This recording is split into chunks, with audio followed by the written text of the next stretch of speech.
Hey, what's up, everybody, and welcome to the Thursday night Rodeo Roundtable. Glad to have you. Let me introduce our panelists that you guys all know because we have them here every week. We got Kim, Side Money Plans on the far other side. Right below Kim, we got Gary, GaryZaps.com, Mr. Middleton Tech, DUH, Maximo, Flex Alert. And right below me, got Hannibal is Hungry. And how are you guys all doing? Pretty good. Tired. Pretty good. Yeah. The State Fair Tucker Jout did it. Between the walking and the heat, yeah. And our guest tonight, I don't know if a lot of you guys might not know him or not, is Mike Bisceglia. I hope it's been a while since I've said it. Did I say it right? You got it right. It, I say it wrong half the time, so don't feel bad even if you did get it wrong. But you got it right. It's all good. No more effort, everything. Which he has a podcast, and I guess we'll talk about a little bit of the timeline here in a second. But is Mike Delivers? He is kind of from Kim's neck of the woods, and from what we were just talking about backstage, it looks like he will be a closer neighbor to Kim here soon. Actually, and maybe I don't know if that's considered the same town or how you look at that, but it sounded like he'd be close. Next town over. Right? Yeah. Okay. So, he's another. I know that you're in Bloomfield, but I know you're a big Jersey fan because I know you did the sportscast with one of your people who's a big not Jersey fan. Oh yeah, well yeah. For basketball. Yeah, I also do a basketball podcast, and I'm a big Nets fan. Brooklyn Nets now, but they originated, of course, in New Jersey. It's only been about a decade since they've been gone. So we had former Net Richard Jefferson on the podcast, so it was good to reminisce with him. If anybody's hoops fan, so yeah, big into all the Jersey stuff. Love living in the area, and yeah, when people say where are you from, I say I am from New Jersey. I'm not from New York.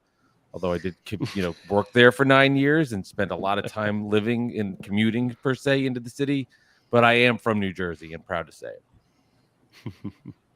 So I didn't even know that about Hannibal's in Brooklyn. I didn't even know that they came from Brooklyn. Yeah, when the Nets when they were in New Jersey, they were like going to the finals. Jason Kidd, Richard Jefferson. Yeah. I always thought of it as New York. I didn't know it was Brooklyn. I didn't know it was. Yeah, I just thought it was one of the boroughs or whatever, I don't know. I guess I didn't put any tie to it, really. I just never really thought it was from Brooklyn. I just didn't know. You're in Colorado. But yeah. So Mike, okay, so how's the summer been? Your family? I know you had a kid last we talked. It's been about a year since you were on the podcast. So how's life? Life is good. Life is busy. And I appreciate you having me on the podcast. So thank you. Yeah, no, life is good. Life is busy. My wife is actually pregnant. We're going to have our second kid. We're going to have a daughter. Congratulations. Congratulations. Thank you. We're moving.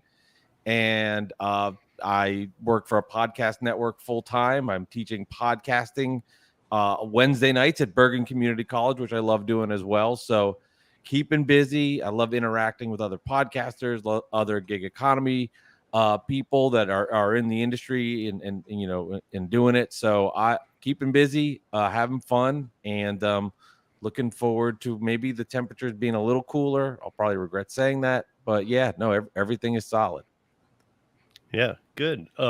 Because that's one of the things. Like, so if you guys look up Mike on YouTube, you might not see that there's been a lot of action for a while or, whatever, but I didn't even find Mike through YouTube, and I was already on YouTube starting my YouTube thing. But I knew of Mike from the audio podcast world, which is what he was talking about too. And what he focuses on, I think primarily is audio.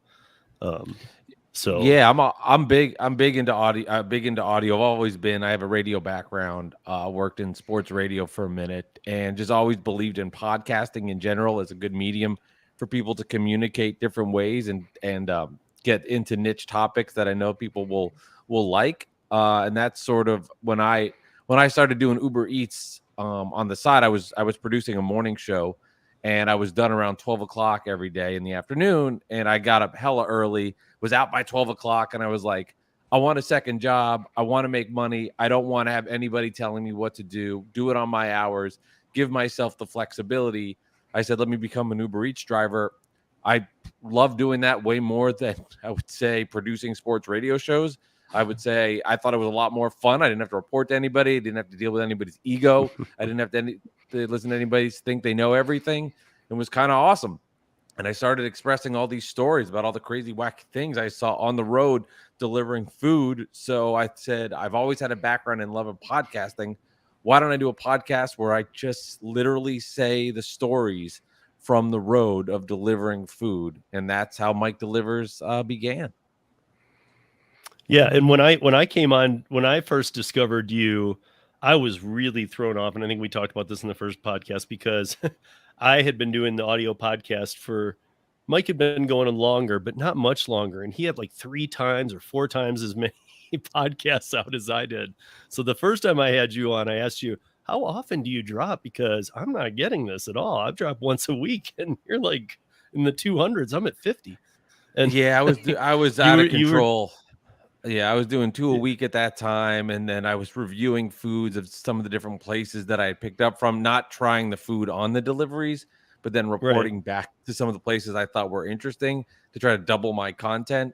This was before kids, before podcast jobs, and now my time has not been not as free, so I've had to cut back on that. But that was kind of the thing, going with the two, doing the stories from the road, interviews, and then also some food reviews on some of the fun places that I had tried and some like wacky fast food items that I was like probably never try in real life.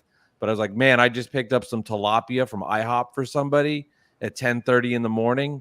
I was like, I want to now try the tilapia from IHOP. I mean, I would never have thought about it, but I'm like, wow, somebody just ordered tilapia from IHOP at 10 in the morning.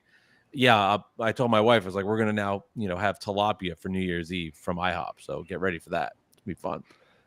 So that was the other thing I was going to ask you. With the food critiquing part, your wife used to be, or I don't know what you guys do with that now, but she used to be part of that with you, of that portion.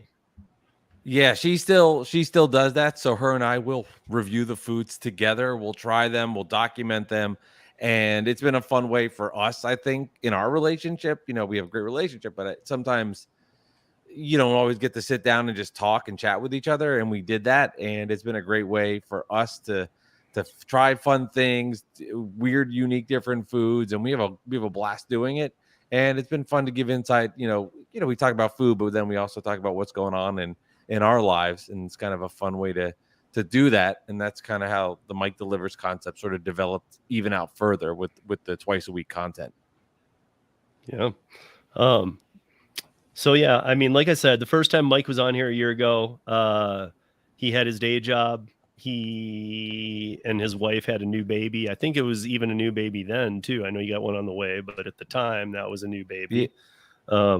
And he was part-timing Uber Eats. Now here's the kicker, guys, is that tonight Mike hasn't been doing this for about 6 months. So I thought when he told me that, I thought, well, this is really cool actually, because we don't usually have somebody on who's a veteran gig worker who's now taken 6 months off and has missed everything that's happened because in a month, 2 months, so much happens. 6 Right. months, let's say, a lot's happened.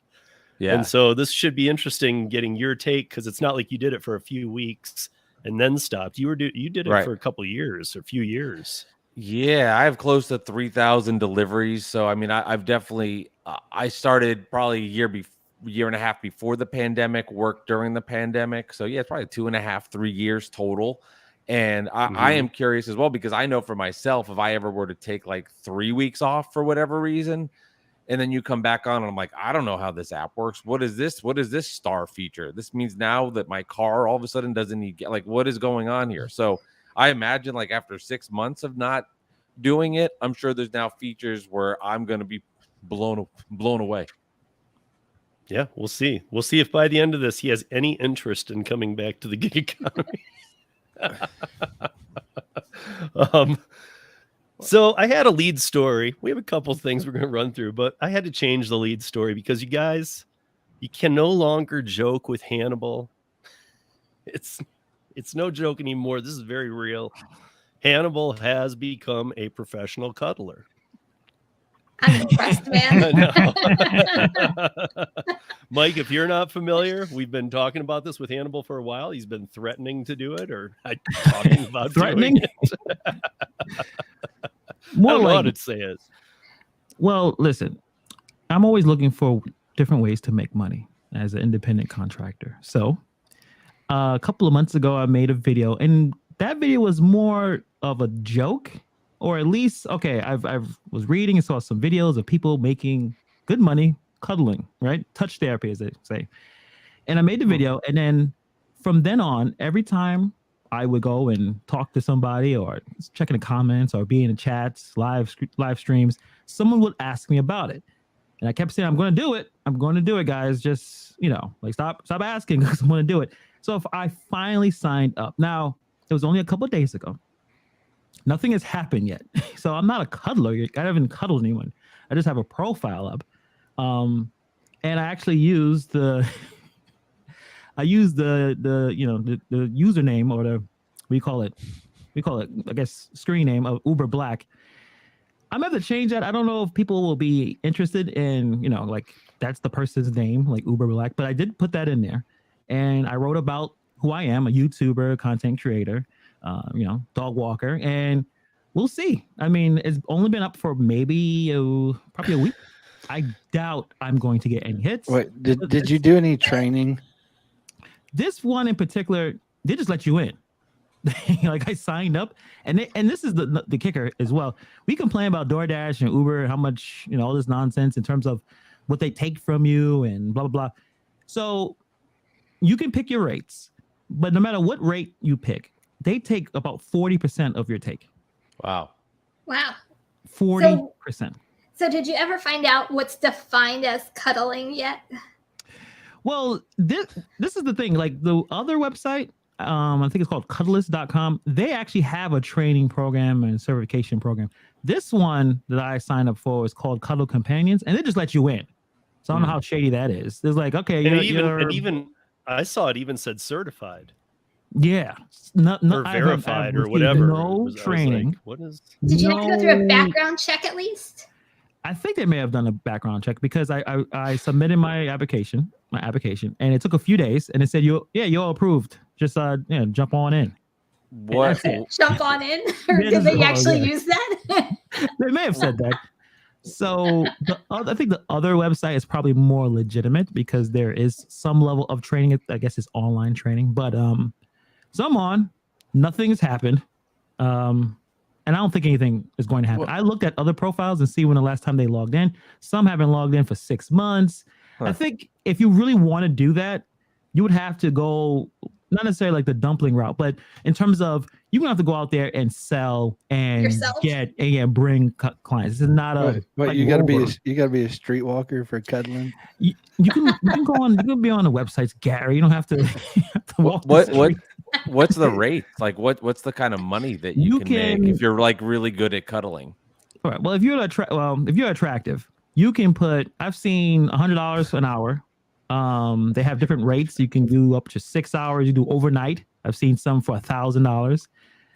Who knows that? Who's actually paying for this? So if you are a person that people would like to cuddle with, you can make a good amount of money. But again, it's about getting the customers to pay. So. Wait, that's are where you I'm gonna at. start? Are you gonna go door to door see if you can't sell yourself? No, Gary, I'm not gonna do that. No, this is just I mean, for it to work, I would have to, I guess, present my business to more people, right? But I don't think that's going to happen. This is anytime crazy. So can you imagine like a training on something like that? So do you practice your training in bed on the couch? I think Kim, the training would I just be appreciate these more serious about how questions. to not let it get sexual and how to He's get gonna out like- of stuff. He's like, baby, Right. come here. I need to train. Yeah, she tells me you don't even like to cuddle. I'm like, yeah, I know, but for money, if she to my wife, if you paid me, I would cuddle you. But You're telling your wife if she would pay you to cuddle? no, I'm saying she noticed I'm not a big cuddler because I generate a lot of heat. Like I don't use blankets. I don't cuddle or anything. either. Yeah, so I don't need to, because usually you're in bed with your wife and your significant other, it warms you up. It's a bonding thing. I don't need that.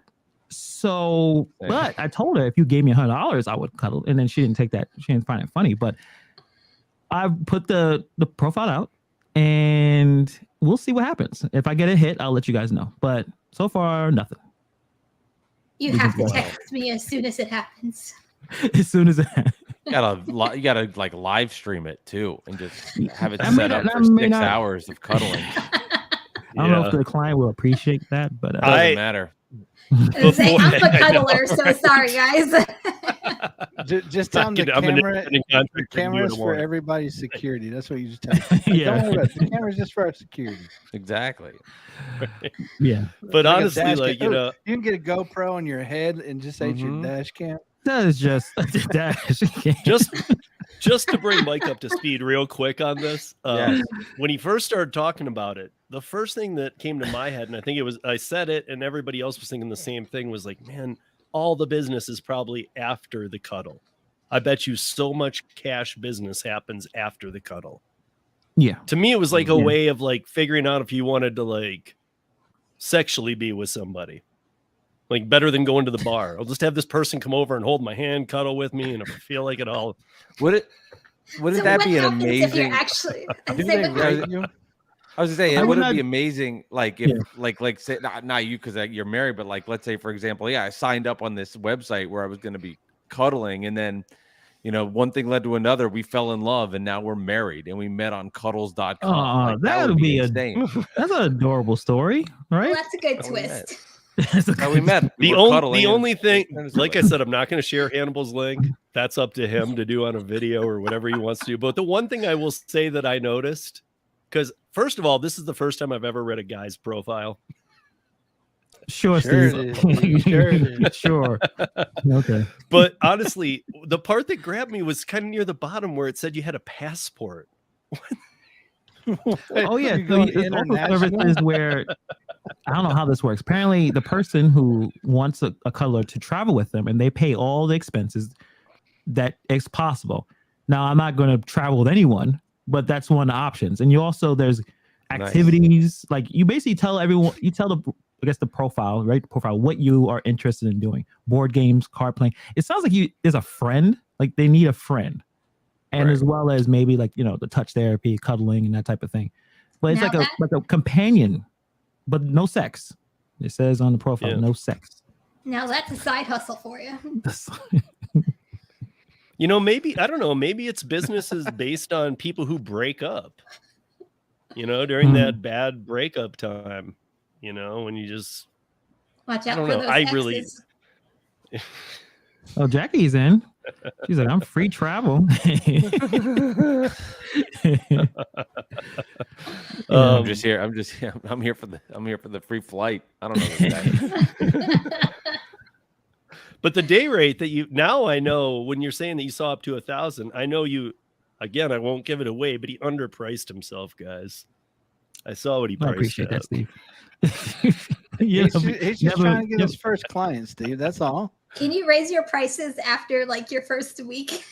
You could change it no matter what. They say that, they take more, they take less the more you charge, but like obviously because I'm charging more, but 40% is a lot of money. Like what are they doing? I mean, they got the website, but nothing's hitting. So like if I wanted to actually make this a business, I would have to, similar to Rover, because that's how I make my money. I'm a dog walker, dog boarder.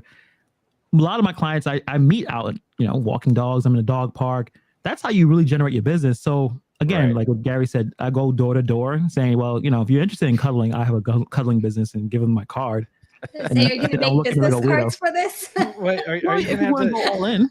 Are you going to start searching social media for like cuddling meetups and whatnot? But the thing is, why would somebody to pay, right? Like if you want to get cuddle and you can go to I'm sure there's meetup groups. I'm sure they're not charging. So I don't know if this is a good business model unless you are a very attractive person. Then it doesn't really matter, right? Is your profile have like examples of you cuddling other people to show your techniques and like how good of a cuddler you are? No, maybe I should have that. I only have pictures of like my face. Right, you're like, wow, look at like my right arm and the left hand there. Like, wow, you really know what you're doing. You know how to really warm up another person. You know what? Maybe I need to ramp up my profile and maybe fix it up a little bit. Maybe be more attractive to getting some hits, perhaps, because I don't have any cuddling pictures. Which makes sense. You can get a blow up doll and use that. Gary, I'm not doing that.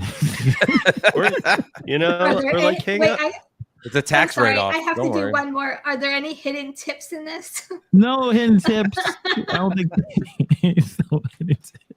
What's the site? I have to find that. It's called Cuddling Companions. Cuddling Companions. I might sign up too now. So I'm gonna try this. If it's allowed, you always have to talk to your significant other, and that's why like a lot of jokes are like, well, your wife is going to leave. I asked her, is it cool? She said, yeah, go ahead. If it works, like I'm going to make money. Right. But yeah, so far nothing happening. Appreciate it. Maybe I don't know. This isn't trying to be like Gary either. Thank but you, maybe Holly. like a Target place is like hanging outside of like sex addicts anonymous and stuff, where you're like, hey, I'm not gonna have sex with you, but I can provide that cuddle thing that you're missing. But if you're a recovering alcoholic, you don't go to the bar near the drinks. Then it's easier for you to jump back into it. So I don't know if that's a good idea. Yeah, right. But you're not going to let them. That's my point. But it might be their version of sparkling cider instead of the wine. All right, these metaphors are. I don't get.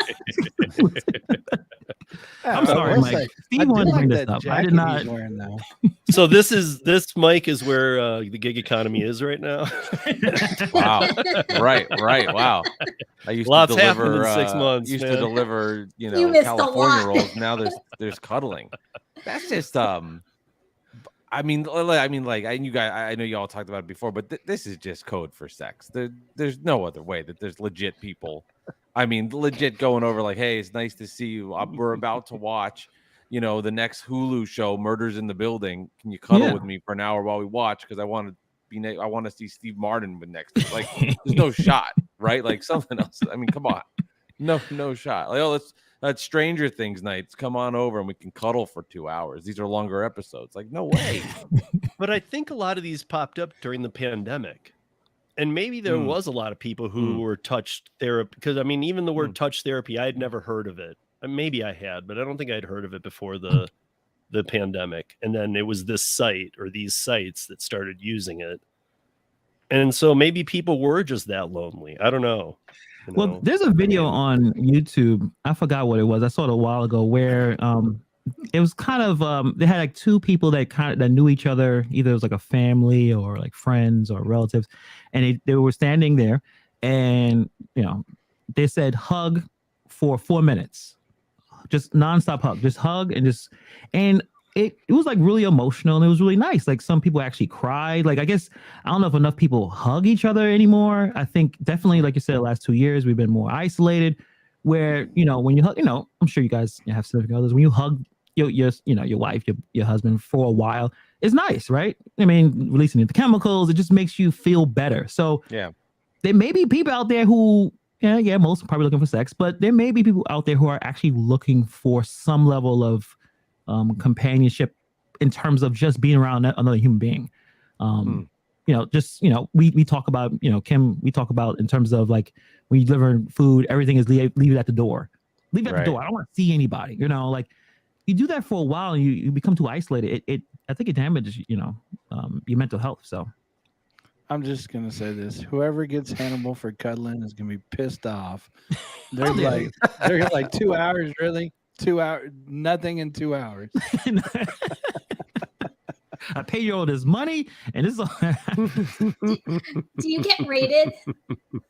No, I didn't see a rating on it. I didn't see any rating. Reviews left. Yeah, dude, there's no way there's a rating system, because Hannibal, if a client called him, he would be going to the house. Or wait, I don't know that for sure, but I'm guessing. I'm available for in-call and out-call. See, those two words are very... Yeah, what does that mean? Yeah, in-call, out-call sounds, but I'm available for those things. Wait, you're going to let somebody come to your bed and cuddle? Well, actually, I was going to tell my cousin, hey, listen, because she travels. I'm like, can I just use your apartment to do this? And I think she would be down with it. All right, so there's one weird thing. The side It's hustle. It's cuddling. Got Only the one wife thing. Know standing your at the door like a address? bouncer. I need maybe. I'm probably gonna have someone The around. wife's gonna be at the door like a pimp. Money. Yeah, you Money, need lady. somebody. Yeah, hurry up. We're almost finished. Get out of here. So the hour is up. Wait, so are you Okay. comfortable with someone knowing your address though? That's why I use my It cousin's doesn't house. say his address. That's right. I'd rather have them come to my house than I go to someone else's house. At least for the first time. Or the first forever times. Who knows that you're walking into some Silence of the Lambs dungeon? That's also a concern. This may be the last time you talk to me. Like I'll have a client. Hey, I got one. I'll put in like a community post, and then you won't hear from me ever again. I'm like, you know what happened? You know what happened? Something happened. What a way to go. Right? Cuddling. Yeah, I guess that's weird because there wouldn't really be a record of it either or is there through the website? I mean, because at some point they contact you, so it wouldn't even be really able to track. See, I would think anything past the first time would be direct contact. Like that, maybe that's why they take 40% because there's no No pun repeat intended. business. Yeah, take all the money they can. Yeah. So the one weird thing about filling out this application and this website is they let you know you need to be able to hug men and women. And the interesting thing is, well, I'm not really interested in hugging men or cuddling with men, but I couldn't finish the profile. I could not put the profile in unless I'd said I will service both sexes. But if I applied as a female, I was able to choose if I wanted to cuddle only men or women. But as a man, I couldn't choose. And I found that a little weird. Equal opportunity cuddler. Yeah, so if I put in as a female, Yeah, I can say but I only hug females or male. Like I can pick. But Right. as a male, I could not pick only women. They would not. I couldn't press continue on the application.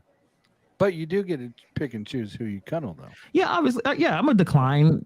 If there's, I'm gonna decline some offers if it's not worth my while here. So. But I We'll see. mean, like Gary, it's like a dating website. I mean, you could show. I mean, Right. at least on a dating website, you show up He's to gonna a get restaurant catfish. somewhere neutral, and you meet somebody, and maybe they don't look like their pictures, but he could show up to something that isn't even near the picture. It puts a lotion on the skin. Very funny, Brian. Right. What happens Okay, if well- you show up and it's a completely different person? Well, maybe I didn't read a lot of fine print. I kind of just rushed it through. But when I'm on Rover, right? So when someone contacts me to dog sit or dog walk, Right. we don't immediately work the next day. We set up a meet and greet. Either they come to my house, or I go to their house, or we meet at a park. Right. We talk. I get to know Right. their dog. So I'm assuming it's the same thing here. So I wouldn't have someone contact me with no picture, hey, come over here this time and place. And I'm like, okay, I'll just show up the next day. It would be a conversation, obviously. It would be some kind of communication to know, like, are you a creep? Are you going to kill me? No? Okay, then we'll go on from there. What happens yeah, if you have to you spend gonna like kill 2 me? or 3 hours cuddling with somebody who has like bad body odor? Well, you probably know Well, that it's ahead of if it's time. I don't know how much I put in. I think I put $8. I know maybe I should put a little bit more, but if I had $100 an hour and I had to cuddle someone that smelled for 3 hours, $300. I mean, that doesn't sound too bad. I mean, I could do that. Can anybody even cuddle that long? Like, I think after 15 minutes, you just start to get like cramped up. To Yeah, cuddle for apparently that you long amount of change time? positions and stuff like that. Just like any other. Oh, Any yeah, other they- times they're in gonna just like try- any bed? other thing. Yeah. They're gonna try and change positions. All right. Yeah. Okay. Well, good But luck. you guys, he's done it. I mean, I think I did see that you put board games, all that kind. I saw that those were not things you wrote, but things you selected. But like, my guess is that that's more what he's even trying to like. He's not going to look for the client who's like, hey, I need somebody to spoon me 4 nights a week and You know, because obviously that might be going somewhere weird. I don't know.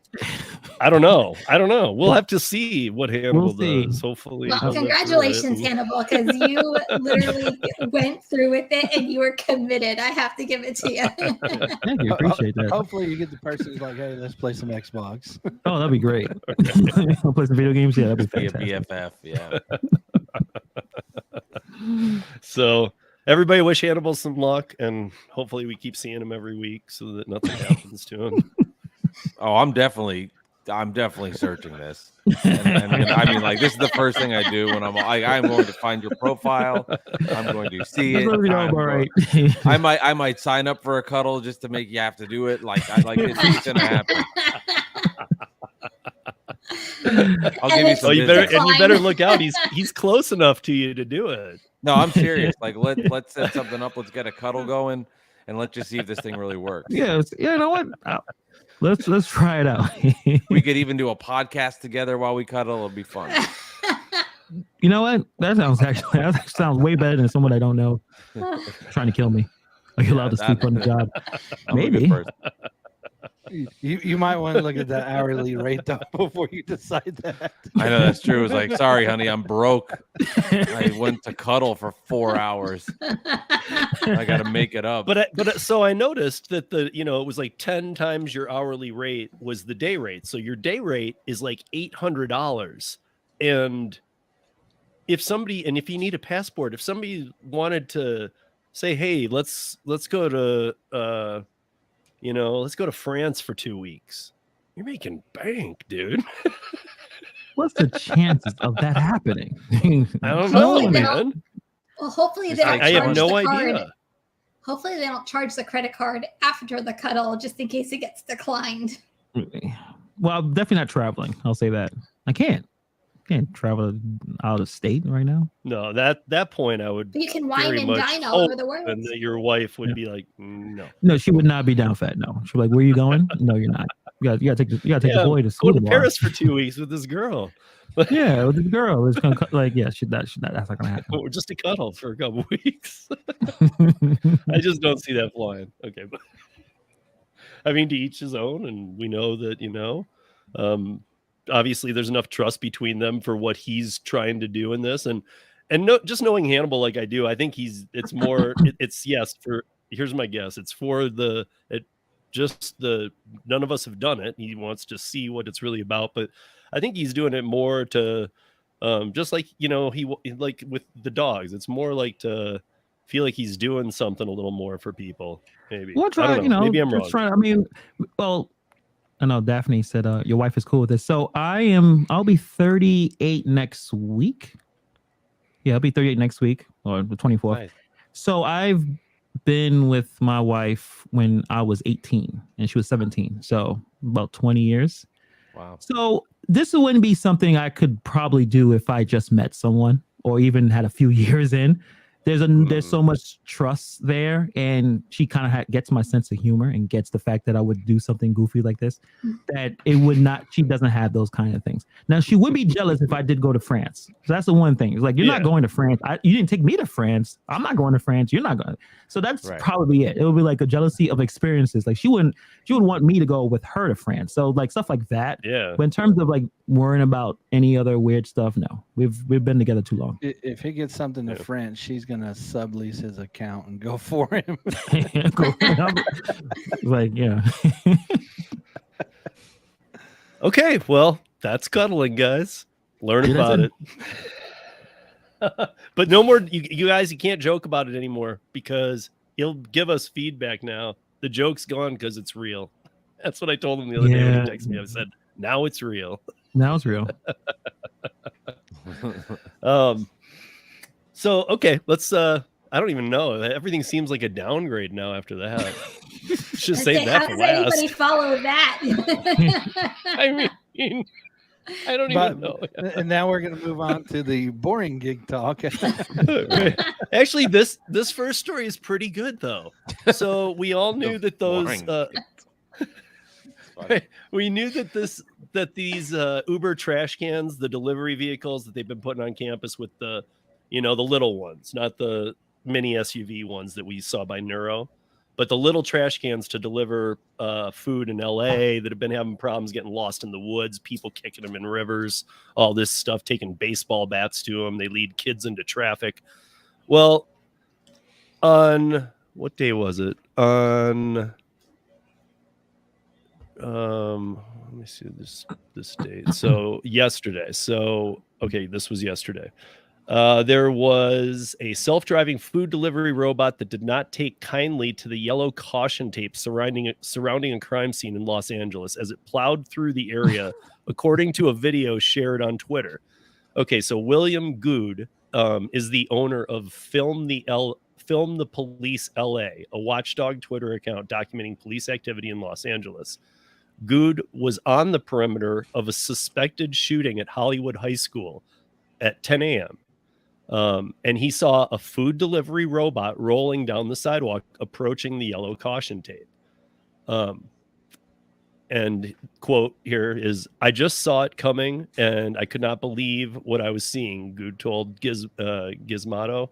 And Good explained that the robot kept trying to aggressively maneuver around the tape until a cameraman lifted it up and set it next to where it was having an issue.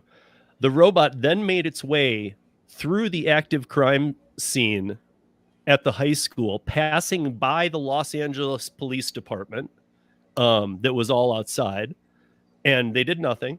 And the guy writing, again, a quote says, "I thought to myself, what did I just capture?"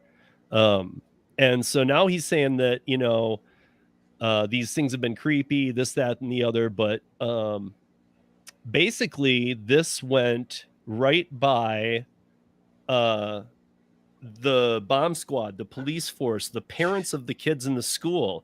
And I was thinking to myself, man, this little trash can piece of crap with the googly eyeballs could have been a bomb.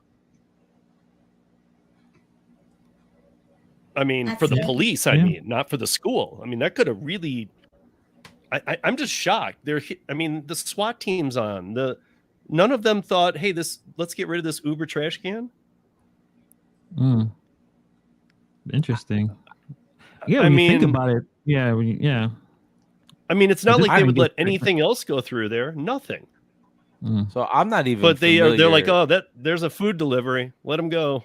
Like, so this is just a robot that's delivering food. Is that basically what this is? And it's got like a GPS system, and it figures out to go from restaurant to the said person's house, and that's what this thing does essentially. It's Mike. It's basically looks like a cooler you'd take to the beach. It's about that size. It's got four like stroller wheels on it. I mean, it looks so junk too, and just janky. But then it's got googly. They put eyeballs on it that aren't even anything that see. They just put these googly eyeballs on, and kids have been chasing them into the road. I bet. So I mean, and it stands about. I think it's with the wheels. It's about just under 2 feet tall. So it stands just underneath cars, everything. It's been a big problem. People have taken golf clubs, baseball bats. People have taken them hostage and replaced them in the woods. People have kicked them into rivers. So yeah, they're not being welcomed at all kindly. But the police force in an active shooting at a high school is fine with it just rolling through. I don't know. I found this crazy. But can you imagine the lawyers and the judges on this crime scene and presenting it to the judge? I'm sorry, we have no evidence because this robot went through all the evidence we had and it's now destroyed or tampered with. And now they can't solve anything of whatever crime was being committed because this robot went right through the crime scene. The damn Roomba couldn't figure out how that they couldn't walk through or couldn't go through that area. I mean, I know Steve's position on robots, but this thing, I mean, and talking about in schools, right, and worrying about how it looks and how it can be manipulated.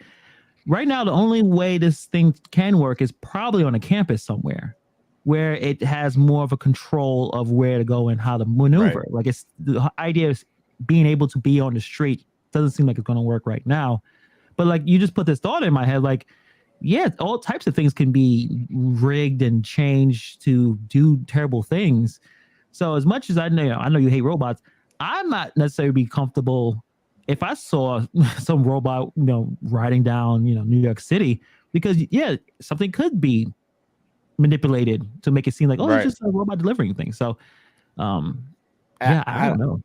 I don't know what it's like for these things, how hard it is to crack them open or anything like that. But also, if you're the person waiting to get your food delivered to and you're just hanging out and somebody tampered with it because people are, jerks, and somebody goes and they're like, oh yeah, look, there's the robot walking down the street. Let me open it up and blah blah blah to this. Like, who the hell knows where that thing has been?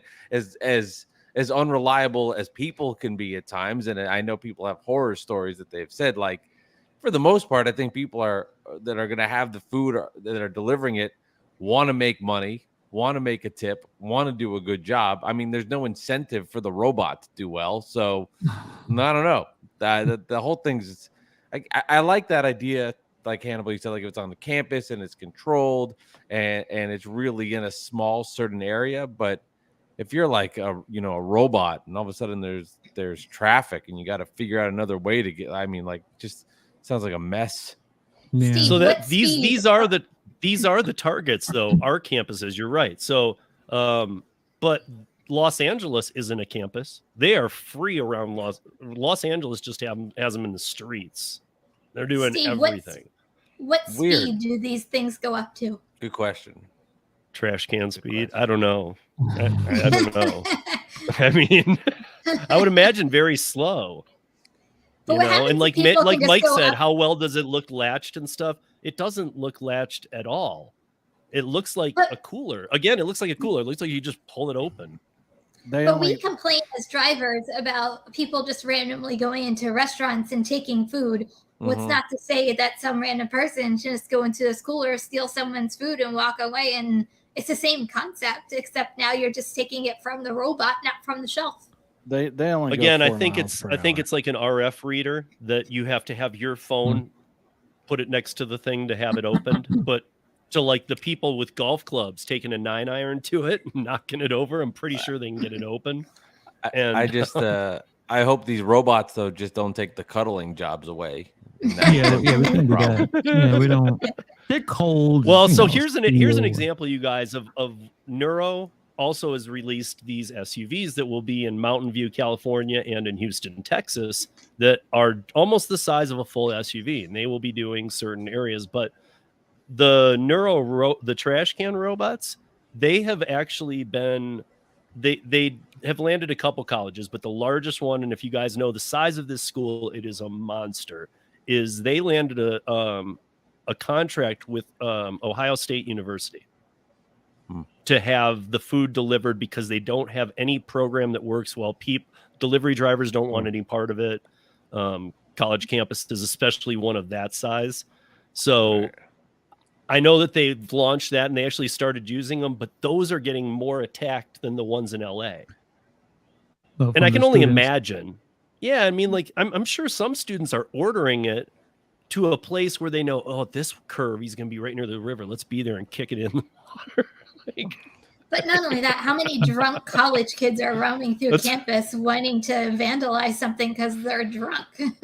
Especially a robot that they could like try and like kidnap and take to Canada and get maple syrup and then leave it there and see what it does. I just feel bad for these robots. They're doing nothing wrong to anyone. They're getting beat up. They're getting kidnapped, thrown into a river. Like, for what? For being a robot? Their lives matter, Steve. Oh, they're not live, but you get the point. I found it very. I think it's very I think it was very wasted money to make these little ones, the Neuro SUV size looking ones, and I still don't even get those. Those seem way too expensive. But the trash can ones just don't make sense to me. I mean, from what I can tell, it's like almost half of them are getting abused, trashed, wrecked, destroyed. I mean, and in LA, wouldn't the homeless encampments just be like somebody be grabbing all the robots and feeding the homeless encampments and stuff? I don't know. I don't know. It just seems like a really dumb idea. The college campus thing, maybe, but we've even seen videos of on the college campus, not only of them getting beat up and stuff, but they'll get stuck in something where they're just hitting a wall. And I'm like, this is like Uber's a Roomba in technology. your house. The Like, Roombas, I know, exactly. Yeah, just bouncing. it doesn't know to back the up. tub. Come on, man. Like, there's no command station or somebody that can say, "Hey, that thing's hitting a wall. Let's get it out of there." Oh, You that'd know, be I so don't know. frustrating too. If you're like hungry and you're waiting for your food for an hour, at least Stuck like in you the can yell and complain at somebody. Now it's like my robot just is stuck in an alley and it just will not turn around. Like that would be infuriating. I was like, oh my God, I'm ready for dinner and this damn robot. I know we got to care for the robots, but that would really annoy me. So you can't even complain at it. As a customer though, where does my tip go to? It's not going to the robot. Maybe No. they're No. tipless. How would you know that as a customer? Maybe it says because you have a robot, there's no need to tip. That's what I wonder. Do they have to select robot? Because like whenever you do the autonomous cars, you have to opt in for that feature. It's not like Those one just autonomous shows up. cars are not autonomous, by the way. They have a driver in them. So let's yes, call them but what same they difference. are. You still have to opt in for it. Right. You still have to opt in That's for the it. point. You gotta. Yeah, and so like whenever you're picking delivery, do you have to opt in for one of these robots? Yeah. Probably. Isn't John in LA? But maybe it Can gets he- you a discount on your food. Maybe it's like, hey, because they know they're testing the technology. Maybe it's like, Right. hey, hey, if you'd like, or if you're willing to take a robot delivery, we'll knock, or we'll the delivery charges are free and there's no tip or something that is supposed to. Maybe that's why LA is the test market. They're just seeing if like people are even into it. Maybe they're testing it just to see if they get their $2.75 orders actually delivered via robots opposed to drivers. And it actually gets delivered to people's houses for drivers not taking those $2.75 orders. Yeah. And that's a good point. But we know drivers do though. But that's a What? good point too, because guess what? Those 250 orders don't have to be paid at all. Because it's a robot. Now they don't even have a base pay. There's just zero. Right. No, they're saving money.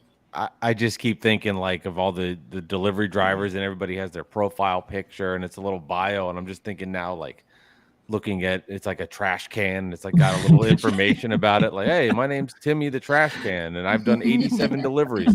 42 times I ran into a wall. Yeah. Happy to help you. Here's I'm Chick-fil-A. a 4.5-star robot.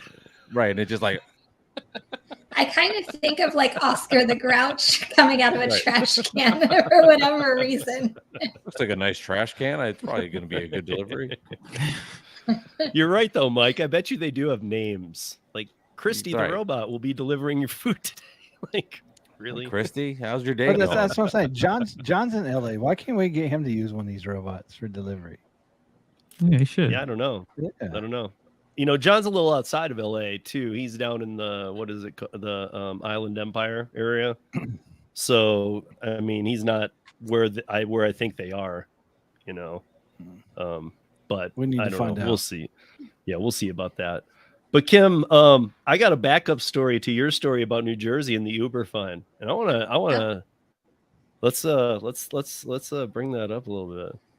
Okay, so New Jersey this week, well, I should say Uber paid New Jersey $100 million this week for labor violations against 297,000 Uber drivers. It was for the years, I think, 2014 through 2018. So I feel like it's the age-old debate, but they basically were paid a penalty because New Jersey views Uber drivers that they're employees, not independent contractors. And they did an audit that revealed that Uber improperly classified hundreds and thousands of drivers as independent contractors, not employees. And they were saying that the money will go to an unemployment trust fund, wherever that money will go, and that they were saying that Uber misclassified employees, depriving them of benefits such as unemployment, temporary disability, and family leave. But according to Uber, they were like, well, they're independent contractors. They're not employees, so they don't get the benefits of an employee. So Uber still stands their ground that we're independent contractors and not employees. And New Jersey is saying, nope, they're employees. And that's the $100 million that Uber paid New Jersey this week. It's not a lot though. But No, it's they a just kind of lot handed it over. considering I was talking about this with Lou and Mary the other night. So it's a lot considering you don't know where that money's going, because $100 million gets put into the state fund along with all these other amounts that are being put in. You're not going to actually ever see a full breakdown of what that $100 million did. I Like, think it's You know what I Jersey, but mean? Jersey wanted $1 billion. they wanted $1 billion, and Uber Thank just gave you, them $100 Jim. million. Appreciate that. But yeah, I mean, I don't know. I don't know. I just don't. I personally don't trust that $100 million is quote unquote going to a trust, like a trust for unemployment. Like, to me, that's very vague. Opposed Yeah, to to where me, it would exactly be, is the if money anything, going. it's going to be to clean up the unemployment from the pandemic that was abused by all states and went on for way too long of a time. I mean, I don't know. I don't see that they're going to have, I mean, I don't know. I don't see that they're going to have, like, make a fund, or even, like, we all know that Gary and I have talked about this before, class action lawsuits. It's like you think you're in something, but then they run it for years. And by the time that it actually pays out and everything, it's really like, you're going to get like a check for 3 cents in the end. So it's like those kind of things are a failure. So like this, I don't know, these fines need to be tracked a lot better, especially until the space is defined, in my opinion, because where does this money go? We already know Uber pays off states, cities, all kinds of things. So it's like, where's this going? The only I feel like- lawsuit that I've actually seen that was actually beneficial to drivers was the Amazon lawsuit. Like, drivers got thousands and thousands of dollars in that. All these Uber and Lyft and all them, I'm seeing drivers get like $12. Like, what are they going to do with $12? There's no way the drivers are ever going to see a penny of this. I think this is all state funded. Like, here's $100 million to the state of New Jersey. There's no way any driver is going to see probably a penny of this. But I just think it's interesting that Uber basically said, here's $100 million. Yeah, here you go. We don't agree with you, but still, here's $100 million. Which isn't even a lot for Uber. I mean, it's just not. So, moving past that for a little bit, I got to talk about this Lyft GM acquisition thing, because we've been following all this, Gary. We talk all the time about, what is Lyft doing? When are they going to be dead? Like, what is going on here? And I don't know if, Gary, do you know what their NASDAQ closing value was today? Because this is pretty weird. I'll tell you. $16.99. Pretty. What is it? $16.99. Okay, so just under 17 a share. So Lyft stock is down 66% over the year, year to year. And here's the takeaway from what happens if GM does buy Lyft outright, meaning a lot of times in these mergers or whatever, there's still a part of it. This is not a merger. This is they want it or they don't. And right now, it says ride sharing investors will likely be disappointed, as any takeover bids are not likely to be near what they expected.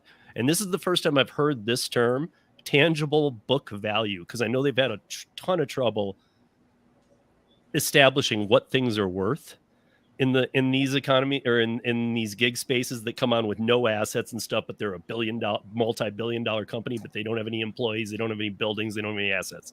Okay, what? So, but they're saying here that the tangible book value of the company in a buyout right now would be $2.50 to $3 a share. Oh, that's better than it was in June. June, it was $1.75 a share. Okay, but you just said it was $17. No. I'm saying their tangible book value per share quarter ending in June 2022 was $1.75 per share. Well, maybe it went up a little bit because of the interest of GM. But nonetheless, my point is, we're talking about, like, let's call it 3 to be nice. Okay, so we're talking about, like 1/6 of the value that you hold stock at is what it'll be merged into GM with. I don't know. If I owned Lyft stock, I wouldn't be toughing it out to see what else they're going to come up with. I would be selling, and getting out of that thing right now. Yeah, because if I you're going to never be bought Lyft. I say I don't have Lyft. Yeah, I never bought them. But, yeah. some drivers I know still hold their Lyft that they got when they IPO'd. Like I got Right. the offer when they IPO'd because I had enough rides, but it was like an offer. It was like, do you want whatever it was for mine? Do you want $2,500 or do you want, whatever double that was, like or do you want 3,000 worth of shares? And I was like, I'll take the money. Thank you. I don't trust that you guys can be around, so I'll just take the money. But yeah, Gary, I don't know if you had time to look at the reason I was trying to have you look at the Uber drivers and McDonald's franchise owners was because the last time I had Mike on, I asked him a question about what were his favorite places to deliver to and his most hated. And I said, but don't include McDonald's. And he was saying, I'll do McDonald's all day. And I was finding it funny that the drivers, you New Jersey people are weird, man.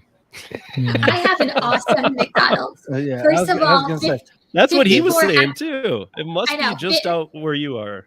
I can say 54 Happy Meals. They had it out to me in 25 minutes. I have an awesome McDonald's. You did 54 Happy Meals at once? Yeah.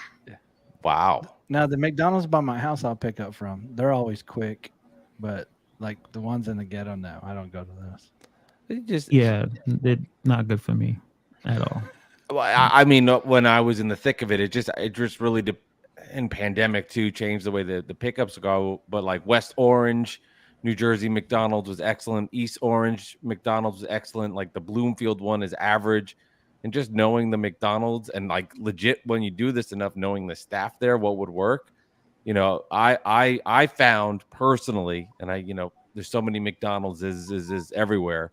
I found personally that the McDonald's is by me were fantastic. It's just about finding the right, but I will say though, when they were bad, there was no like average middle where you go in there, it's 3-4 minutes. It was like, no, go.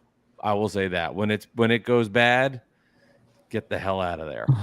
Yeah, this past weekend when I did that 54 Happy Meals, when I walked in, they're like, they know me by name, and they're like, "Oh, Kim, thank God it's you," just because they knew I would actually, load it into my car. They knew I would get it there safe. So it's almost like they worked quicker because they knew it was me, and I already have like that relationship with them. Right. But it was an awesome order. Was this for like just a children's birthday party or just somebody that's like really hungry for kids meals? No, it was actually pretty awesome. Well, you'll know this. There's a theater in Red Bank, and they were having a wedding in the theater. So it was for their after party, and they were actually giving out Happy Meals to all their guests for the after party. So it was actually pretty cool and good payout too. So I'll take it. Yeah, I was gonna say 54 kids meals for some people getting married at a party, like that's the ticket right there. Yeah, it was my highest paying DoorDash order I've ever seen. Nice. That's a large order program order. Yes, it is. Yeah, so I don't even know, Mike, are you I don't think you did DoorDash. You just did Uber Eats, right? Or I've only done Uber Eats. Yeah, that's it. That is my lone experience. I've done a lot of it. I was scared to jump on other ones. I kind of just got addicted to the Uber Eats thing. I'm usually I'm slow to get started on stuff and insecure and nervous. And then once I get good at it, I get really good at it, but there's like no in between on that. I was scared to do it, but yeah, I've only done Uber Eats. I do have a DoorDash account because somebody wanted to get 20% and make money off me. So I did that to help them. But yeah, I've never delivered for DoorDash. So Mike, when you stopped, because I know Kim lives in a great market for earnings. I live in a good market for earnings. But again, it depends on the app. Some people in not so good markets earn on Instacart. I can't earn $1 on Instacart. I can't save my life on Instacart here. Right. However, a lot of the apps are great here. But Kim lives in a great one. I think you lived in a pretty good one too when we were talking about pay. Oh yeah. When you did leave, what was the pay? What, like, kind of something that we can gauge and then have some of the people in the chat or Kim or whoever that does a lot of delivery say, yeah, it ain't that anymore, or it is. Or...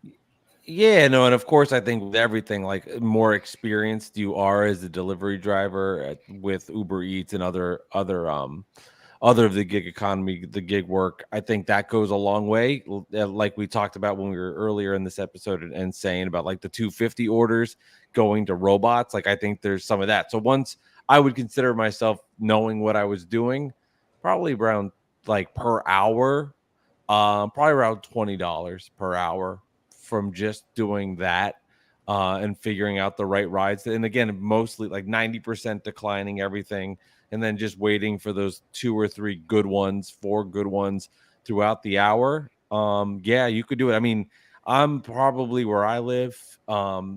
It's like suburban urban, which I think is like a nice combination and for the delivery service because there's all of the fast food chains, but then there's all of the high end restaurants. And once you know which ones to go to, which areas to kind of pick and choose from, I think the money was there, and that's probably just on an average. And I found that the weekday nights paid a lot better than any weekends because I noticed at the very least that I think during the weekends, it was just cluttered with a lot of other people that probably didn't know what they were doing as much. And during the weekdays, less drivers on the road. And for that reason, I found having earnings like on a Tuesday, Wednesday, Thursday night higher than anything from Friday, Saturday, and Sunday. So how many hours were you doing a week? I know it probably varied, but on average. Yeah, at the peak of it, probably about between 20 and 40 hours per week on top of my job full time is I just sort of got addicted to it and got into it. And it would probably be like 12 to 5. And then I would do something, take a little break and do probably, 6 to 9 or something in that range. So yeah, I was heavily invested in it. And for me, like I'll get personal on it. I get the Sunday scaries. I get really bad, sort of like the Sunday vibes thinking about the work week. So I used it personally as something to help me on Sundays take my mind off all the crap that I was thinking about for the week in my own head. So I would use it on a Sunday because I'm like, well, I'd rather be, thinking about delivering this chimichanga right now than thinking about all my like stuff coming up for the week. And it like relaxed me and used it sort of like as like a medicine for myself. And then I was like, oh, okay. I just made $206 and that's kind of cool. And then there's some money in my pocket. So maybe, I mean, is it fair to say $25 an hour? Maybe. Is that maybe? close? Oh yeah, on good days, yeah, I could definitely do that. Oh yeah, I mean there were days definitely where it was lower. I remember. I mean, there was like crap during the pandemic, early when things were like right. really raging on. I remember making like $50 an hour. It was like, like nuts. I mean, that thing was like, like a Christmas tree lights, like firing off. Like it was nuts the amount of orders that were coming in. But I would say, yeah, probably around 20, sometimes 25 it would be my lasting memory.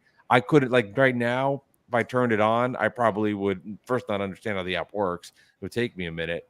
And then to tell you, yeah, I would have no idea. Like I myself would probably be a little rusty too at the same time. Yeah. I remember that we were talking about Chipotle too, because when I asked you what your worst was, you had a moment about hell. Chipotle. In fact, you were like, "Hey, if you want free Chipotle, you're like going to anyone," and then you gave a specific one you really hated. Yeah, I won't remember. Oh no, I'll tell you. I don't mind. I don't mind saying it if people want to know. Like it was the Chipotle in West Orange, New Jersey. I mean, it was just like a free for all of bags. And I was like, this is insane. Like, you want to come in here and just take anything you want.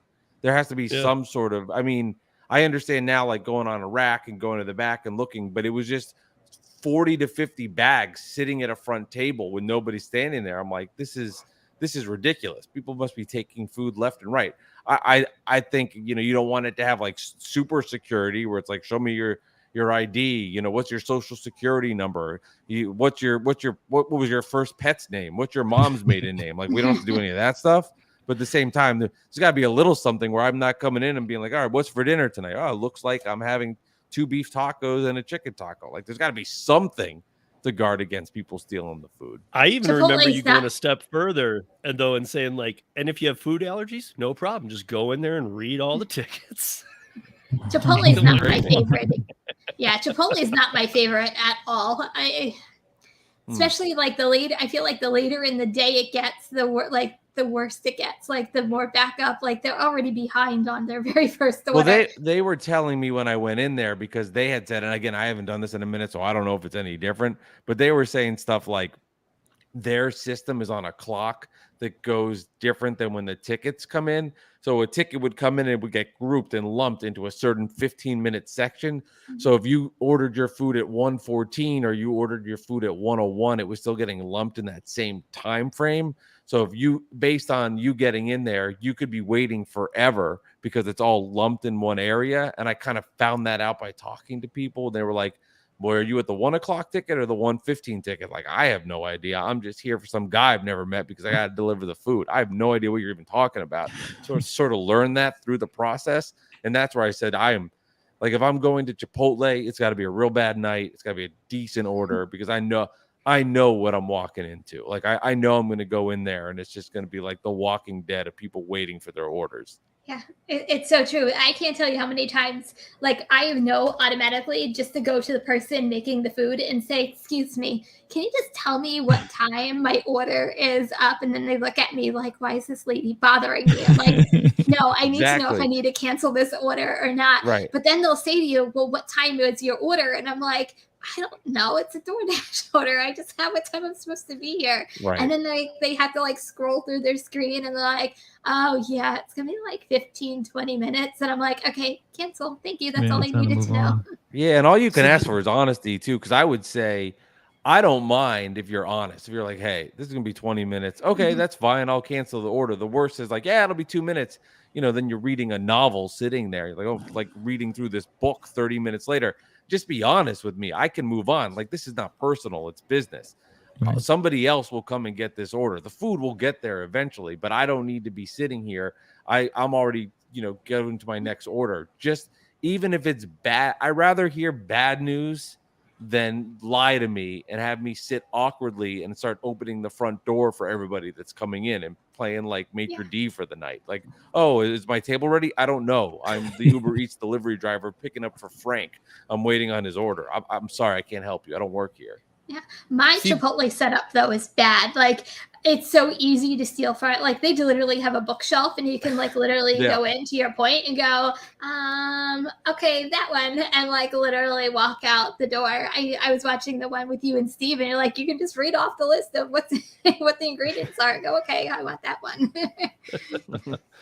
I mean, my thing becomes, isn't that how the Chipotle app works though? Doesn't it work in 10, 15-minute intervals? Like, I know it does. I don't remember what the intervals are, but like if my son and I were to order Chipotle off their app, it says, "When are you picking it up?" And it gives you like 10, it'll give you all the 10-minute times. So my question is, I guess before the pandemic, Uber Eats, I mean, maybe in your area, not so much, maybe it was better, but here in Denver, like all of the food delivery platforms pre-pandemic were dead. You couldn't make any money on them, barely. I mean, it was just like, why am I even doing this? And it was the pandemic that did that ultimate shift. I mean, it took it from nothing to you can be a millionaire. And I'm wondering if like they just had so few orders coming through, they just literally made it when you came in pre-pandemic. Like, "Oh, you're here for this? Yeah, let's make it." There was a lot of learning, and I think early on when places couldn't handle it, because it's probably more vibrant here outside New York with that, but places weren't used to and accustomed to the amount of food that was coming in on an order. Like, I'll never forget going in, it was on Mother's Day during the pandemic, into an IHOP. I'll never forget walking into this restaurant and seeing, like, no joke, 75 desperate dads like just sitting there waiting for their food orders because they were like, it was like disturbing, but that's something that would never have happened before. So these restaurants just weren't used to the intake of all the food that was coming in. But it was a combination of, well, we don't have business coming in. People aren't coming in to sit here. We need to make money. And all of a sudden it was like order, order, order. So I think there was a huge learning curve and a huge change that happened during the pandemic, which I thought from a driver's perspective was fascinating because you could see it sort of happening in real time, where pre-pandemic you would go, you had a system, you went to the front door. I remember going to the front door and nobody would answer. There was like, if nobody answers after 10 minutes, you then can leave the food. Now it's like, that's ridiculous. 10 minutes, leave the food? Like, no, I'm putting the food at the door and I'm gone, which I think is interesting what you said earlier, Hannibal, about that like interaction, because part of it does miss, like there's parts of the time where you're like, this is ridiculous, I want to get out of here. But then at the same time, there was something like, I'm actually connecting with you and doing this job for you and giving you this food as a delivery. That has all been wiped away. That's totally of the past, completely different. And I just think about those small nuanced changes. Now in the past, I'm like, I waited at somebody's door for 10 minutes holding a bagel and hot coffee. What the hell was wrong with me? Yeah, when I think about like also the Chipotle, like I think of like their ticket machine. It's like ticket after ticket after ticket. I feel like it would make like anybody like run for the door. Like when you start seeing like the ticket machine going and going and going and ticket after ticket, I'm like, it would make anybody run for the door. Totally. Yeah, no, they come churning out and it's like 207, 208, 209. Well, what happened to 206? Like, I don't know. Yeah, it's scary. So I don't know. So Kim, since you're probably the closest to his market with you're still doing delivery often. You know, I'm more off brands. Hannibal's doing cuddling. Gary's making apps. So we're all doing our things. But you're closest to it. I mean, like 6 months ago, if you had taken the last 6 months off, what would the difference be that you noticed in delivery? Oh, that's a good one. I think it's shifted. It's not just about food delivery anymore. Right. I think it's about food delivery, grocery delivery, and getting as many apps as you can to multi-app to make your money. It's not, to me, it's just not about one app anymore. It's about how many apps can you put in your arsenal to go out, make your money, and have as many opportunities to choose from to get the orders that you want. To me, that's the biggest change, just because probably a year ago, I was only doing food delivery. Now I have like close to 10 apps that I'm working that give me more opportunity to keep making more money. And when I was thinking about your dollar per hour, I'm like, okay, that's actually what I was making probably about a year ago. Now I am like $25 to $30 an hour because I kept adding more into my arsenal. So to me, that's a really big change in like the gig economy. Do you diversify in a sense of the apps that you have open, and it'll be like one's for food delivery, one strictly for grocery stores, one's just for liquor stores, to kind of like base it that way? Or will you do multiple of the same and sort of your strategy when you're on peak times? Yeah, I mean, peak times, turn them all on and see what you get. But right now, it's more, grocery delivery for me is like in the morning, like the early mornings. I'll put in, do grocery delivery, Walmart, Spark, Shipt, and get a couple of those in. And then when the peak times of food delivery come in, like now I'm, a DoorDash happy. So, DoorDash, Uber Eats, and, so on and so forth during like the peak dinner times. And you can kind of strategize yourself in between. Right. During those slow moments. I say turn them all on and take whatever orders coming to make you money during those slow times. Yeah. But I mean, I guess I was wondering if there had been a major shift, but it actually really doesn't sound like there's been any. I mean, he only does Uber Eats. So if he were to go back to Uber Eats, no, but if he were going to go back to Uber Eats today after these 6 months, just the Uber Eats, do you think he'd make what he was making? I don't think the app hadn't changed at all in 6 months. I don't think that. People ordering, amount of people drive. I mean, I'm just curious if it would. With just Uber, though, to me, Uber it shifts for me from like summer to winter, and so on and so forth. Sure. Like during summer, like and maybe it's because the area I'm at and I'm by the shore, like it like skyrockets during the summer, and I can see, $30 batched orders. I feel like the higher the pay, but once everybody goes away from the Jersey Shore and goes back home, like the fall and the winter, Uber starts to slow down again. So I see like peaks and valleys in Uber, and that's where kind of the other apps come and fill in for those peaks and valleys. But I feel like that's with any app. So I don't know whether right now, it depends on your area. I can only speak for my area, but it kind of depends on, if Uber is consistently busy in your area, because sometimes it's not always, in my opinion, the most consistent app to use. That's interesting with the people delivering for people that are on vacations, and then the population of the area dips dramatically because people are going back. Something I never even thought of. That's really interesting. So before I let us all sign off here, because I think I loved the conversation about cuddling, by the way. I think that finally we got that all out in the open. Look at Hannibal shaking his head. Mike, when we're done, you got to go. Hannibal does have like a 7-minute video that he edited, and he does a good job editing about cuddling, where he shows other people cuddling. And I'm going to watch. And you're going to have to watch it. It's so good. Hannibal, it's all love, my friend. But Mike, I will be seeing it. Is there any re-entry for you coming into Uber Eats? I mean, has this been a lot of because of your kids and after the pandemic, wanting more time with your family? But might you come back to the game a little bit?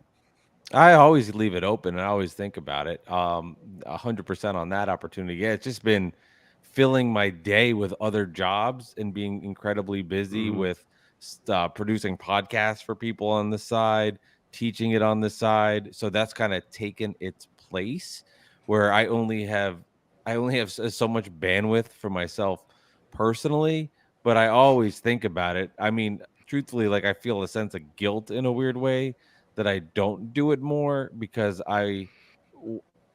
at my podcast prime, when I was really churning out content and churning out stories, I thought personally I had something really awesome. So part of me feels a sense of guilt that I haven't done it as much, and I've done more of the basketball thing that's been on my plate, and it has been an incredible opportunity where we have sponsorships, and it's just something I had to go down that road. But I come back to 100% will always think about it. I'm already thinking about, like, from a content perspective, starting in a new area for my listeners will be interesting. As I say, Stories from the Road will be a new location and totally new for me. I have the map down to this area. I could tell you every McDonald's in Essex County, the benefits and the negative aspects of them. But if I'm now going to Middletown in the Red Bank area, when I start to go to new places, this is going to be all new for me, all new experiences. So to me, I think that'll be interesting as well, to get that started again. But yeah, I would definitely always keep it open. And I think it's a good thing to have for just anybody, just if they're interested to make more money, fill in hours. Life's annoying and tough in a lot of ways. So I will always make sure to have that, and the itch is there. Yeah, because when I met you, I was just getting into podcasting. You and I both know Jason Thierry.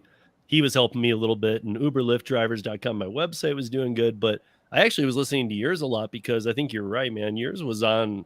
You were doing a really good, like, you had a really good thing going. Like, it had a flow. Yeah, I know. The timing on the episode, like, everything was just right when I'd listened to it. I was like, I like this podcast. I like his format. I like his length. I like the way that he does this. Yeah. And I don't know, I know that you're still doing podcasts. It's just, it's not in this space right now. Yeah, no, this is now becoming really depressing and a bummer as I think back. No, I'm just kidding around. I'm just joking. No, I appreciate hearing that. Yeah, no, I was regimented about it. It was every Tuesday, every Thursday.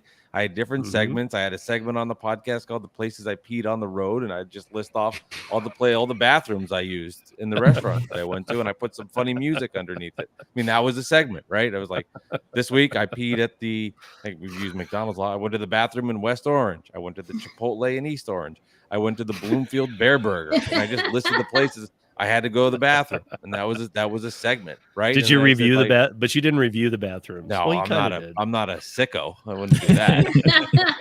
we had a segment. It was just the tip, and I would just give my tip of the week. It was 60 seconds tip. Like, hey, everybody, if I'm delivering food and it's 10 o'clock at night, please put your lights on because I have no freaking clue where you live. I've never been here before. If you say 87 Love Lane, I can't tell the difference when it's pitch black and I don't want to fall and break my leg. Please put your lights on. That's just the tip from me. Something like that. Nice. And awesome. Hannibal, that's an idea for a name for your cuddle channel. No, just it's the tip. I was gonna say that too, Steve, but I was trying not to bully him too much about cuddling. Nope. Not the tip. I don't know. No. I need a tip. Yeah, that one could be bad. Never mind. Yeah. But I'm finally glad that none of you guys can even mention anymore. Hannibal will update us as needed. It's no longer a joke because it's real. Hopefully Mike will check it out, and those two will do a podcast and check it, and they'll see how it goes. We'll collaborate. Maybe they'll just spend the time gaming or something, but at least like go through it. I don't know. Just see how the service works.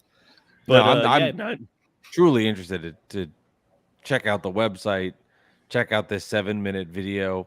Like I am totally interested. This has piqued my interest. The video's great, I gotta tell you. The video will almost sell you on doing it. Then you gotta think twice and go, wait a minute. Because he does mention it's high paying, there's a lot in it. I mean, right. I don't know. We'll see. There's definitely some sites doing it. And I know that Gary Weaven, like before I closed that subject for good, is that we even saw a thing that was like rent a friend, didn't we? Yeah, we did. Like at the same time we were looking up cuddling, it was like that same type thing. It was like, hey, rent someone either to hang out with you, play video games, whatever you wanted to. I just thought that one was even weirder. Like you don't have a friend? Like that cuddling's one thing, but yeah, I guess. But I'm just wondering who you'd be hanging out with that doesn't have a single friend. A really reclusive person, shy person, or a Silence of the Lambs well hole. Like, I don't know. Kim, what do you got going on this week? Segue before we sign off here. Monday, Driven Mom is hosting a girls' night. So that is this coming Monday night. Tuesday night is my live. Trying to think, a whole bunch of my daily videos are out every single day. Been doing a lot more shorts lately, so a whole bunch of new and fun and exciting things coming my way. So yeah. And Gary, what do you got going on? Gary'sApps.com, like always. Radio show tomorrow and Sunday Fun Day with you. That's right. And some behind the scenes stuff going on with Gary'sApps.com. So keep your eyes out, guys. Or your ears open. If he opens his mouth about it, then you guys all bother him. So I just kind of opened the door a little, but he did not say anything. I just said now everybody's gonna message me. What are you doing? Hannibal, how about you? What do you got going? Tuesday this week or next week, right? Tuesday, me and you talking about at home jobs you can make some money from. I'm very excited because there's so much you can do from home to make a good income, side income, full income. But we're going to talk about that. And I have not live. It was recorded months ago talking to a YouTuber about using a van to make money. I'm going to probably replay that because I think the information is still relevant. And he's still out there making really good money, independent contractor. He has a van. He is negotiating loads. He's using other apps. And I think it was a really good conversation. Before I don't know how many subs I had at that time, but I'm going to replay it because I think it's still valuable information. I may put that out maybe like Monday night. I'm not sure exactly, but then Tuesday, me and you are going to be talking about the, at home side hustle. So yeah, take a, Well, keep an eye on those information and those videos. Yeah, by the way, that Hannibal and I've been doing them every other week on Tuesday, and we've only done 2, but I feel like both the other 2 went extremely well. Yeah, I agree. I mean, A lot for of good not knowing information. how it would go, like I think both of them were extremely beneficial. If you haven't checked them out, go check those out, because the first one we did, how to get away from Instacart and all these things, and how to be your own boss on Dumpling. Last time we did the last mile services and courier services and medical courier services and things that are websites, not app based, even, that you can go out and earn way more money. Just remember, now that you guys have been using these apps and working the gig economy, you know how to do this. And some of it isn't on apps, it's on websites. So Yep. yeah, check out those videos for sure. Check out Kim's videos. And Mike, is Mike Delivers podcast doing even like food reviews still? Or okay, so it's still coming out. Yeah, still coming out, still churning out content. My wife and I will be reviewing food. I know on my list I want to talk about the Hush Puppy fish sticks from Arby's that we had in Carlisle, Pennsylvania. Really piqued my interest. Those were delicious. We'll be talking about those amongst other things. As yes, the channel is alive and still kicking. And if people want to check it out, there's 240 episodes on there, 235 episodes. So if you want to hear my stories from the road, hear my evolution of the podcast, they're all there. They're all available. They haven't gone anywhere. You can check them on out, and you can hear some of the wacky stuff that I comment on and all the fun things that have happened to me as an Uber Eats delivery driver in Essex County, New Jersey. You can actually start reviewing Red Bank food once you get here. Well, there's a lot of great. There's so many great restaurants around here. Yes, I can't wait. Oh no, I mean, because I go visit my parents all the time. We've been to so many places. I am very excited to check out all of the restaurants there. Yeah, and the Red Bank, Rubson, Middletown area. There's a lot of. I had a great sandwich from Middletown recently last week. About me, so I wanna. What the hell is that? I don't know. That was, I know that voice. If you give me like 10 seconds, I could. If you play that again, I could probably get that. You know what I'm doing? I was looking you up on Twitter, and I was like, "Wait, what? This guy talking Tracy McGrady?" Oh yeah, we had Tracy McGrady. Actually talking Tracy McGrady. That's a basketball player, Gary. I was like, that's what I guess I got it. It's because Thursday football's on. That's why tonight. Yeah, there's some people watching some football right now. I know that. Yeah, T-Mac. He was a cool dude. But yeah, so Mike, I saw Gary posted Mike's channel in there, but it's also in the show notes, you guys, as always. So you can go to the show notes after the fact, or if you're listening to this after, which we get lots of listens after, you can find Mike's information as always in the panel, right in the show notes at the beginning. So check out his channel. And if you're into audio podcasts too, Mike does a good job. Because not a lot of people do the audio podcast world. I still do. I know he puts all his out on audio. It's a good audio podcast to listen to too, and you can find it on, I think, every player like you can mine, so you can just go get it everywhere. Yes, sir. Thank you. But yeah, thank you, panel. I didn't ever get to the comments tonight, guys. I am so sorry. I see that people were in here, and so thank you for coming. I see, I'm not even going to go through the list of names, but I will get all of you next week.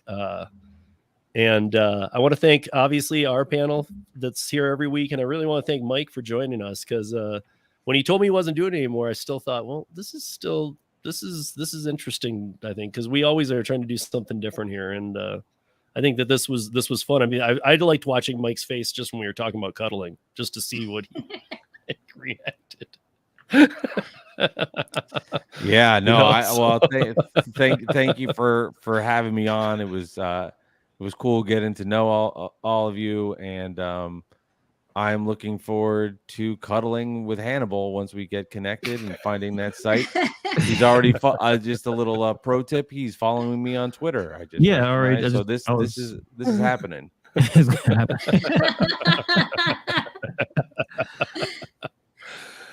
All right, guys. Thank you, Lisa, for saying that. Hit that like button on the way out, you guys. And we will see you back here next week. on the Roundtable. But before then, like Gary said, you can find us on the radio show tomorrow. That's also simulcast on this channel. Sunday Fun Day and other things going on, like Hannibal next week on Tuesday. By the way, if you haven't liked, if you guys all know the Driven Dad, Tony, his wife Lisa, me, and him do a coffee in Colorado every Wednesday morning, and he just crossed over 900 subs yesterday.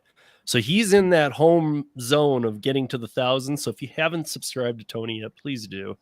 The Driven Dad, he's a great guy. Drives a Tesla. It's a lot of fun to watch him work too. And now him and Lisa have this new setup thing where they got it going. Oh, there you go, Rodney. That's why we're missing some people here tonight, huh? It's even tied. So, Ooh. yeah. Okay, guys. Well, I won't keep you from the end of the game. And thank you for joining us tonight. And thank you, Mike. Thank you, panel. And we will see you back here next week on the Rodeo Roundtable. Peace.